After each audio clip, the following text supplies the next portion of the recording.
First Corinthians chapter 7. Now concerning the things about which you wrote to me, it is good for a man not to touch a woman. But because of sexual immoralities, let each man have his own wife, and let each woman have her own husband. Let the husband give his wife the affection owed her, and likewise also the wife her husband. The wife doesn't have authority over her own body, but the husband does. Likewise also, the husband doesn't have authority over his own body, but the wife does. Don't deprive one another unless it is by consent for a season, that you may give yourselves to fasting and prayer, and may be together again, that Satan doesn't tempt you because of your lack of self-control. But this I say by way of concession, not of commandment. Yet I wish that all men were like me. However, each man has his own gift from God, one of this kind and another of that kind.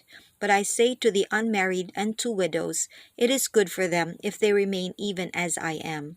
But if they don't have self-control, let them marry, for it's better to marry than to burn with passion. But to the married I command, not I, but the Lord, that the wife not leave her husband. But if she departs, let her remain unmarried, or else be reconciled to her husband, and that the husband not leave his wife. But to the rest I, not the Lord, say, if any brother has an unbelieving wife, and she is content to live with him, let him not leave her. The woman who has an unbelieving husband, and he is content to live with her, let her not leave her husband. For the unbelieving husband is sanctified in the wife, and the unbelieving wife is sanctified in the husband. Otherwise your children would be unclean, but now they are holy. Yet if the unbeliever departs, let there be separation. The brother or the sister is not under bondage in such cases, but God has called us in peace. For how do you know, wife, whether you will save your husband? Or how do you know, husband, whether you will save your wife? Only as the Lord has distributed to each man, as God has called each, so let him walk. So I command in all the assemblies, was anyone called having been circumcised? Let him not become uncircumcised. Has anyone been called in uncircumcision?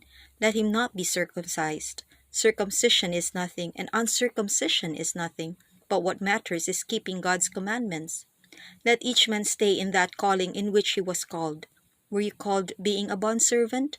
Don't let that bother you, but if you get an opportunity to become free, use it.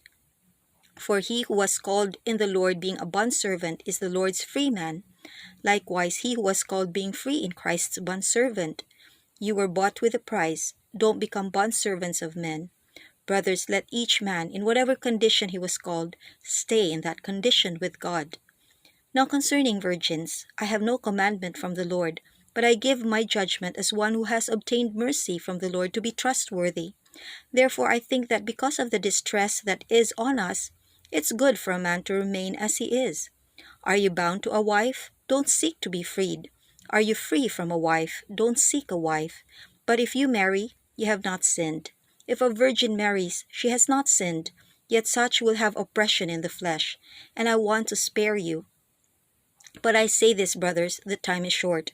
From now on, both those who have wives may be as though they had not, and those who weep as though they didn't weep, and those who rejoice as though they didn't rejoice, and those who buy as though they didn't possess, and those who use the world as not using it to the fullest, for the mode of this world passes away.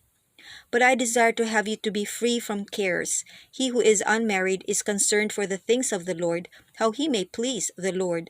But he who is married is concerned about the things of the world, how he may please his wife. There is also a difference between a wife and a virgin. The unmarried woman cares about the things of the Lord, that she may be holy both in body and in spirit. But she who is married cares about the things of the world, how she may please her husband.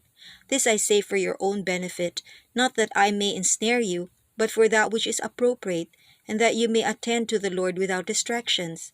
But if any man thinks that he is behaving inappropriately toward his virgin, if she is past the flower of her age, and if need so requires, let him do what he desires. He doesn't sin. Let them marry. But he who stands steadfast in his heart, having no urgency, but has power over his own will, and has determined in his own heart to keep his own virgin, does well. So then both he who gives his own virgin in marriage does well, and he who doesn't give her in marriage does better. A wife is bound by law for as long as her husband lives, but if the husband is dead, she is free to be married to whomever she desires only in the Lord. But she is happier if she stays as she is, in my judgment, and I think that I also have God's Spirit. If you would like to hear more of the scriptures read by chapter, please do subscribe and don't forget to click on the bell button for notification. Thank you for listening, and until next time, God bless you.